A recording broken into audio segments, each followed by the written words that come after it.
The Count of Monte Cristo by Alexander Dumas.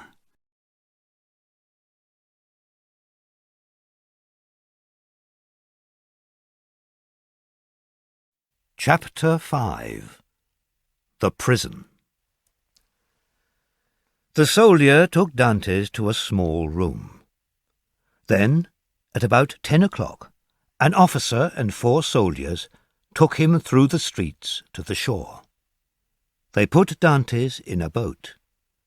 Then they watched him as the boat moved away. "What is happening?" Edmund thought wildly. "The judge was kind to me. He told me not to be afraid. He only told me not to say the name Noirtier. And he destroyed the letter in front of me." Dantes looked into the darkness. They were going out to sea. They were sailing away from everything that he loved. He turned to the nearest soldier. "Friend," he said, "please tell me where we are going. I am Edmund Dantes, a seaman, and a man who loves God and the king. Tell me where we are going." "You were born in Marseille, and you are a seaman, but you don't know where you are going? Look!" Dantes stood up and looked in front of the boat. 100 meters away, he saw the black and frightening shape of the rock where the Chateau d'If stands. The prison was about 300 years old.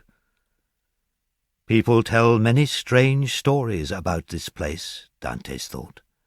Prisoners go there and never return.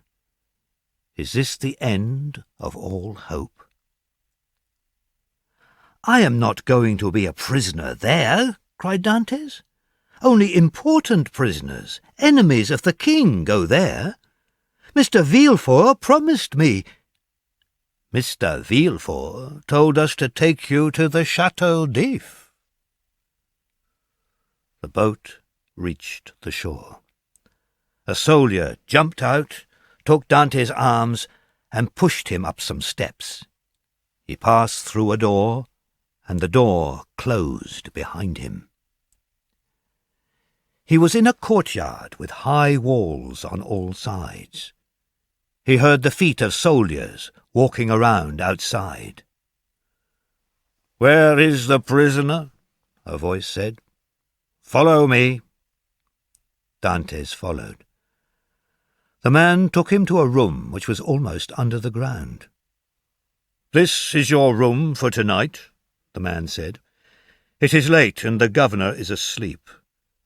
Tomorrow, perhaps, he will send you to another place.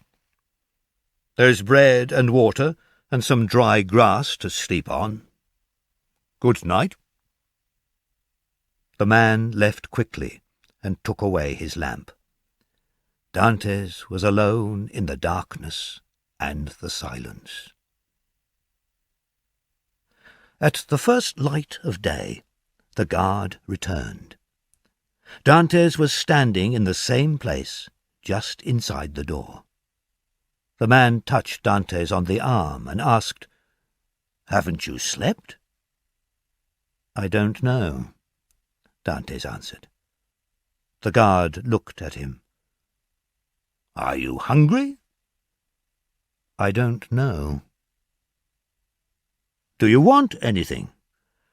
"I want to see the governor." The guard gave a short laugh and left the room. The door closed. Dantes threw himself on the floor. "What is happening?" he cried. "Why am I in this place?" The day passed. Dantes did not eat. He walked round and round the small room. The next morning, the guard came back again. "Prisoner," he said, "are you feeling better today?" Dantes did not answer. "Be brave, man. Can I get you anything?" the guard asked. "I want to see the governor." "That is not possible," the guard said. "What can I do then?" Dantes asked. "You can have better food, if you pay for it, and books, and you can walk around in the courtyard." "I don't want books. This food is all right.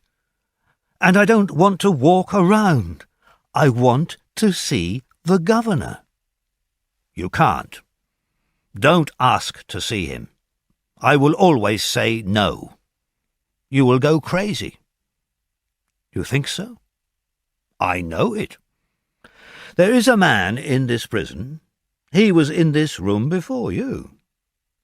If you help me, I will give you a lot of treasure," he told the governor. "He was put in a room underground 2 years ago."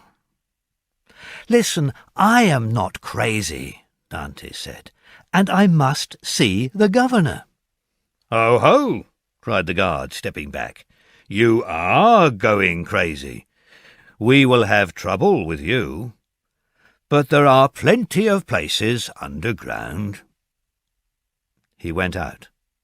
A few minutes later he returned with 4 soldiers.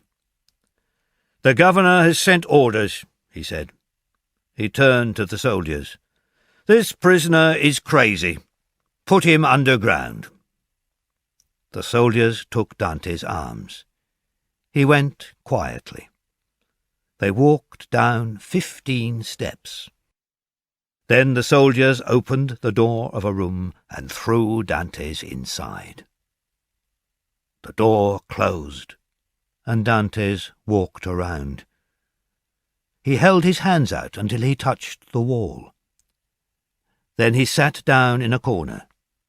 It was very dark, and he could see nothing. "The guard is right," he thought. "This place will make me completely crazy."